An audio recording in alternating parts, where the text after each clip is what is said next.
இன்றைக்கி பீட்ரூட்டை வச்சு இப்படி ஒரு சைட் டிஷ் செய்யலாம், நல்லா டேஸ்ட்டாக. இதை வந்து நம்ம குக்கரில் முதல்ல தோலோடு வச்சு வேக வச்சுக்கிறணும். நம்ம தண்ணிக்குள்ளே போட்டு வேக வைக்காமல் அடியில் ஒரு டம்ளர் வச்சு அதுக்கு மேலே ஒரு தட்டு வச்சு பீட்ரூட்டை தோலோடு நல்லா அலசிட்டு ரெண்டாக வெட்டி வச்சு வேக வச்சிடணும். நம்ம சும்மா வெட்டி தட்டியில் போட்டோம்னா வேக ரொம்ப நேரம் ஆகும். இப்படி குக்கரில் வச்சு வேக வச்சு தோலை எடுத்துட்டு அதுக்கு பிறகு நம்ம இந்த பிரட்டலை செய்யலாம்.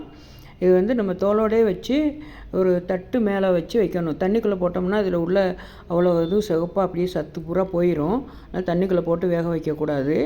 இந்த மாதிரி வச்சு குக்கரில் வச்சு ஒரு 3-4 விசிலுக்கு வச்சா அது நல்லா வெந்துடும்.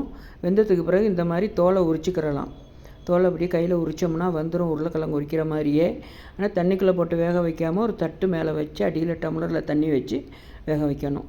இந்த மாதிரி வேக வச்சுட்டு எடுத்து இதை நம்ம பொடிசாக வெட்டிக்கிறலாம், சின்னதாக வெட்டி வச்சுக்கிறலாம்.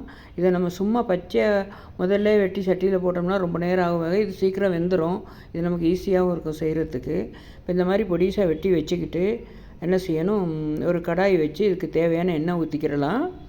அந்த எண்ணெய் ஊற்றி அது கொஞ்சம் கடுகு, கருவேப்பிலை, பச்சை மிளகா, தக்காளி, எல்லாம் வெங்காயம், எல்லாம் கொஞ்சம் வெங்காயம் போட்டால் போதும், ரொம்ப போட தேவையில்லை. எல்லாத்தையும் போட்டு நல்லா வதக்கிக்கிறலாம். ஒரு தக்காளியும் வெட்டி போட்டு 1-2 மீடியமாக வெட்டி போட்டு நல்லா வதக்கிக்கிறலாம் எல்லாத்தையும். நல்லா இது வதங்கி வரும்போது என்ன செய்யணும், நம்ம வேக வச்சு இந்த வெட்டி வச்சுருக்கிற பீட்ரூட்டை அதில் போட்டுறணும். போட்டு இதுக்கு தேவையான உப்பும் கொஞ்சம் போட்டு இதை நல்லா அப்படியே எண்ணெயில் கொஞ்சம் நேரம் பரட்டி விட்டுறணும். இப்போ பீட்ரூட் ஏற்கனவே நல்லா வெந்திருக்கு, ரொம்ப நேரம் வைக்க தேவையில்லை. அதனால் கொஞ்சம் அப்படியே எண்ணெயில் பரட்டி எடுத்துகிட்டு இதுக்கு தேவையான உப்பும் போட்டுட்டு இது கொஞ்சம் காரம் போட்டுக்கிறலாம். மிளகுத்தூள் போட்டாலும் நல்லாயிருக்கும், தேங்காய் பால் ஊற்றினா நல்லாயிருக்கும். இப்படி கொஞ்சம் காரம் போட்டு பிரட்டலாகவே எடுத்துடலாம், சைட் டிஷ்ஷுக்கு நல்லாயிருக்கும்.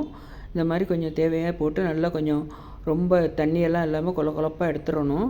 லைட்டாக கொஞ்சம் தண்ணி ஊற்றி அந்த இதெல்லாம் சேர்ந்து வர்றதுக்கு வச்சிடணும்.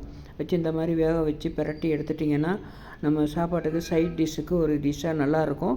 பீட்ரூட் ஈஸியாகவும் வெந்துடும், எல்லோரும் விரும்பி சாப்பிடுவாங்க, குழந்தைகளும் விரும்பி சாப்பிட்ற மாதிரி இருக்கும்.